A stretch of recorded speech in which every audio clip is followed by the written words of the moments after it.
In this section, we will talk about the visceral relations. Let's discuss the anterior surface. The anterior surface is triangular and slightly convex. It is related to the typhoid process and to the anterior abdominal wall in the median plane, and to diaphragm on each side. Xiphoid process is the cartilaginous section at the lower end of the sternum, which is not attached to any ribs, and gradually ossifies during adult life. The falciform ligament is attached to this surface a little to the right of the median plane. Moving towards posterior surface. The posterior surface is triangular. Its middle part shows a deep concavity for the vertebral column. Other relations are: first is the bare area is related to the diaphragm and to the right suprarenal gland near the lower end of the groove for the inferior vena cava.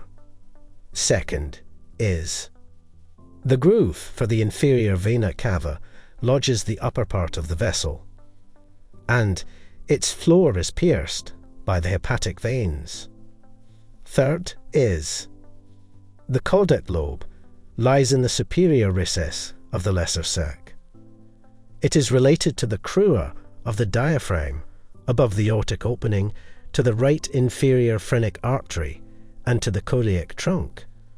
Fourth is the fissure for the ligamentum venosum is very deep and extends to the front of the caudate lobe. It contains 2 layers of the lesser omentum. The ligamentum venosum lies on its floor. The ligamentum venosum is a remnant of the ductus venosus of foetal life. It is connected below to the left branch of the portal vein and above to the inferior vena cava.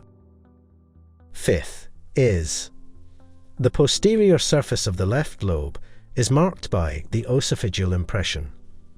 Moving towards superior surface.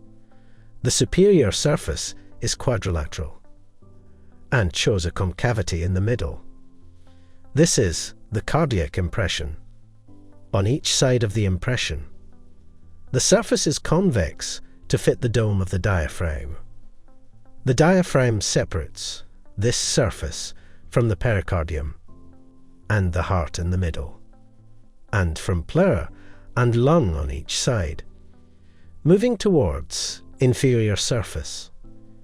The inferior surface is quadrilateral and is directed downwards, backwards, and to the left.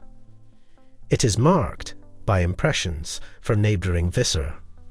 These impressions are on the inferior surface of the left lobe. There is a large concave gastric impression.